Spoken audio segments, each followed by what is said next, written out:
Did you know the actor we love as Riker also steered Star Trek from the director's chair? I'm Sarah Reed, and welcome to Golden American Legends.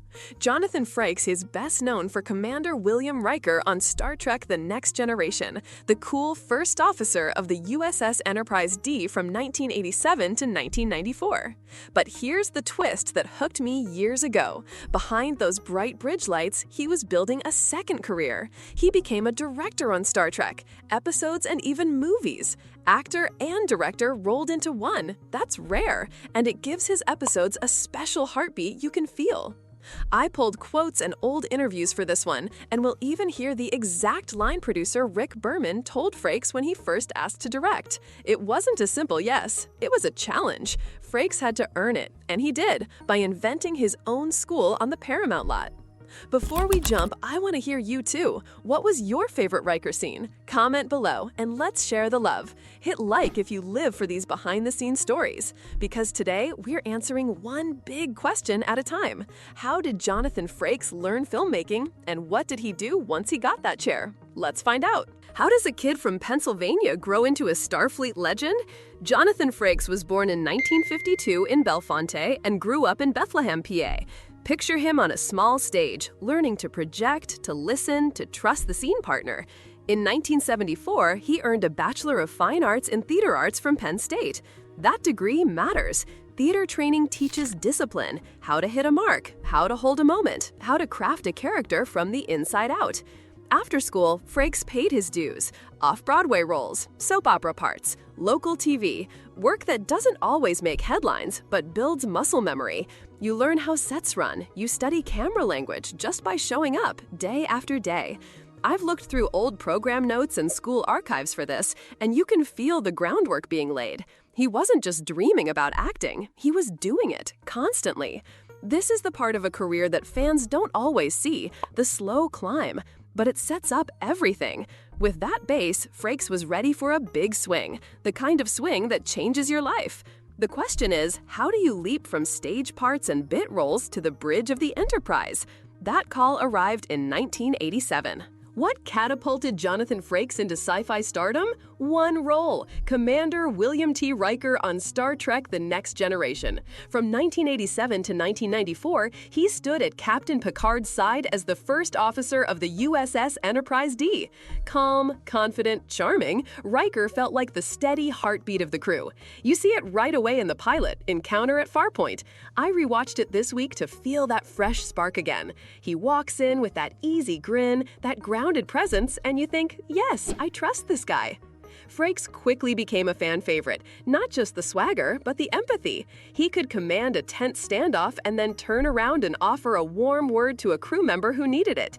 That mix made Riker iconic, and it made Frakes one of the faces of the franchise. But on set, something else was growing. Frakes wasn't only thinking about line readings and blocking, he was watching lenses, camera moves, cuts. He was curious about how the whole machine worked. Could he help tell these stories from behind the camera too? That question started to burn, and when he finally asked for the chance, he ran into a very real wall. So how does a TV star become a director on the same show? Frakes did the bold thing. He went straight to producer Rick Berman and asked to direct. The answer hit like a cold splash. If you want to direct on Star Trek, you'll have to go to school first. No shortcuts, no freebies. He may be a lead actor, but without directing experience, he wasn't getting that slate. Honestly, I love this moment. It's the kind of line that can either shut a person down or light a fire. For Frakes, it was fuel. He decided he would get that schooling, fast and for real, right where the lessons were happening every day, on the lot. I tracked down that quote in a recent interview, and you can hear the respect in it. Berman wasn't being cruel. He was protecting the quality of the show. Star Trek runs on precision. So Frakes did something clever. If there wasn't a film school on site, he would build one out of the work itself. He wasn't just going to watch, he was going to apprentice. That plan soon got a nickname everyone on set remembered: Paramount University. What did going to school look like on a soundstage? For Jonathan Frakes, it meant creating his own apprenticeship. He called it Paramount University, and it ran for 2.5 seasons. No grades, no dorms, all hard knocks. He shadowed veteran directors. He stood beside camera operators. He sat in on editing sessions and dubbing. He took every seminar and crew chat he could find. If there was a teachable moment, he was there, notebook open. I've combed through production stories and interviews, and the picture is clear. He learned how a schedule breathes, how to set up a shot sequence so your day doesn't fall apart, how to talk to actors, because he was one. That last part is a secret weapon. When your director knows what it feels like to freeze, to rush, to miss a beat, they can guide you back with trust. After all that shadowing, Frakes wasn't just curious anymore. He was ready. The producers could see it too. He had earned the crew's confidence and the chance to take the helm. Next came the test that would prove whether all those hours paid off, directing a pivotal story about Data and a daughter. After all that schooling, what was Frakes' first test? Midway through Season 3, he directed The Offspring, a quiet, powerful story where Data builds a child named Lol. It was a bottle episode, which means the team used existing sets and a tight scope. No flashy new planets, no huge battle. Just character, heart, and careful pacing. That can be harder than big spectacle. Every cut has to land. Frakes delivered. The Offspring became one of TNG's most memorable episodes. It balances wonder and sadness in a way that still stings, even now. You can sense a director who trusts his actors and knows when to let a scene breathe. I tracked down old season schedules while writing this, and it's striking how fast he stepped up once he got that shot. That first success mattered. It showed the producers he could carry an episode without breaking the day, and it showed the crew that his eye was true. After The Offspring, doors opened. Frakes wasn't dabbling anymore. He was part of the show's creative backbone. The next question was simple. How far could he take this new role? The answer reached across series and even onto movie screens. How far did Jonathan Frakes go as a Star Trek director? Far. After The Offspring, he was invited to direct 7 more episodes of The Next Generation, 8 in total. Then the work expanded. He crossed into Deep Space Nine, Voyager, and Enterprise, guiding episodes across the franchise's different tones and crews. Over the decades, the tally grew to around 20 spin-off episodes, up to and including return trips with Star Trek Picard. Think about that arc. Start as the first officer on camera, become a trusted hand behind the lens, then come back years later to direct new Trek stories that honor the past and push forward. I cross-checked counts with databases to keep this straight, and the pattern is clear. When the franchise needs steady craft and heart, they call Frakes. By this point, he wasn't just a familiar face to fans, he was a familiar name in the end credits, one that meant pace, clarity, and empathy with actors. But television wasn't the final frontier. The studio had a bigger task in mind. Could he carry Star Trek onto the big screen while still playing Riker? Next up, feature films, massive budgets, and a whole new level of pressure. Which Star Trek films did Frakes command? 2 big ones. He directed Star Trek First Contact in 1996 and Star Trek Insurrection in 1998. And he did it while still acting as Riker. That's rare air. Moving from episodic TV to a multi-million-dollar film means new scale, new deadlines, and a giant team to lead. But he brought the same calm energy we loved on the bridge into the director's chair. Watch First Contact again and you can feel it. The momentum, the clean visual storytelling, the way character beats drive the action. Insurrection leans warmer and more reflective, and he finds that tone too. For this episode, I even dug into DVD commentaries and deleted scenes. You hear a leader who cares about story flow and team morale. If you're into deep dives like this and you want more stories of actors turned directors, hit subscribe, tap like, and share this with a Trek friend. It helps a lot. And here's the kicker. Frakes didn't stop at Trek. He kept exploring, directing outside the franchise as well, proving this wasn't a one-time leap.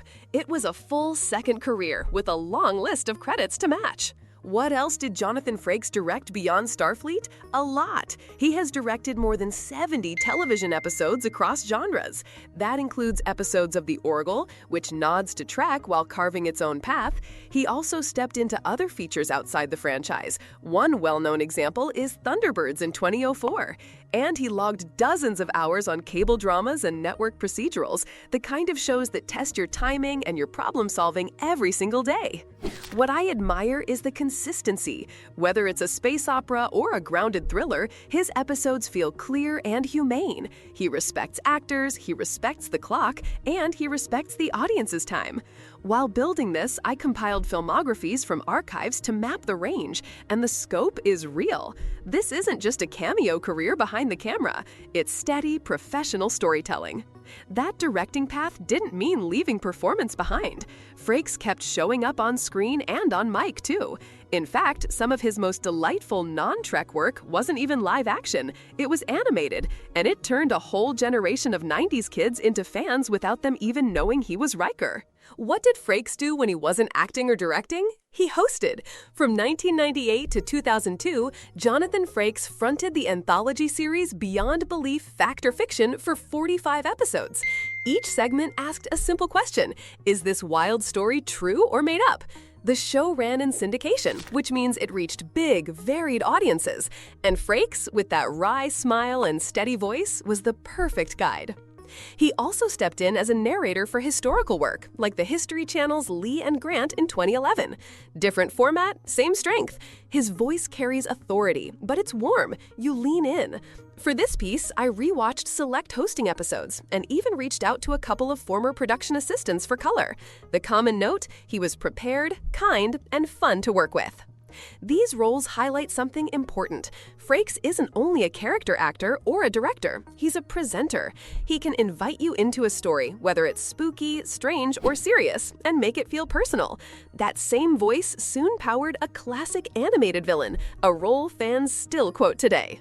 Which non-Trek character did Jonathan Frakes make unforgettable?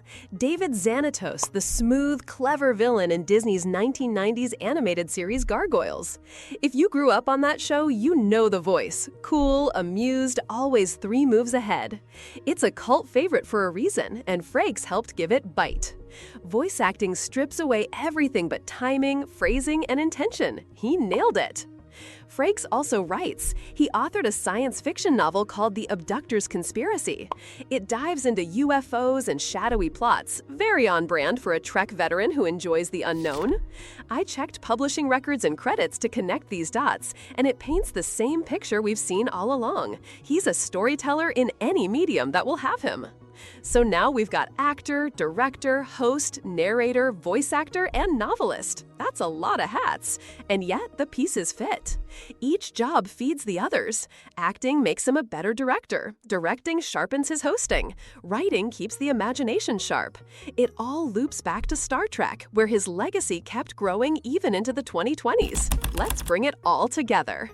Why does all of this matter today? Because Jonathan Frakes did something rare. He became both an iconic face of Star Trek and one of its trusted directors. He shaped the tone on screen as Riker, then shaped the tone behind the lens across series. He even returned decades later to direct new episodes of Star Trek Picard, where Riker had risen to captain of the Titan. That's living history, past and present in one person. Fans call him Two Takes Frakes, a nickname that sounds like a jab but is actually affectionate. It points to efficiency and confidence, not ego. People who work with him praise the professionalism, and the numbers back it up. More than 70 television episodes directed, plus 2 Star Trek films. Few performers become long-term, behind-the-scenes leaders inside a major franchise while staying beloved on camera. Frakes did. For me, his story is a reminder that curiosity can become craft if you put in the hours. He asked a hard question, can I direct, and then built the answer. From Paramount University to the Offspring to feature films, he kept pushing. So where does that leave us? With a legacy that's still growing, still inspiring the next wave of storytellers. Here's the big picture. Jonathan Frakes wasn't just Riker. He was and is a storyteller from every angle. He trained in theater at Penn State. He became the charismatic first officer on The Next Generation. He faced a challenge to go to school before directing, so he built Paramount University on the lot. He proved himself with The Offspring, went on to direct 8 TNG episodes and around 20 more across spin-offs, then took the helm of First Contact and Insurrection. Beyond Trek, he directed more than 70 TV episodes, hosted Beyond Belief, narrated history, voiced Xanatos and Gargoyles, and even wrote The Abductor's Conspiracy. I'm Sarah Reed, and this is the kind of journey I love sharing on Golden American Legends because it shows how passion, training, and grit can reshape a career. If this deep dive lit you up, please subscribe, like, and share it with a friend. Thanks for watching. Final thought for you. Which part of Jonathan Frakes' legacy inspires you most? The on-screen charm of Riker or the steady hand behind the camera? Drop your answer and keep the conversation going. I'll see you next time right here on Golden American Legends.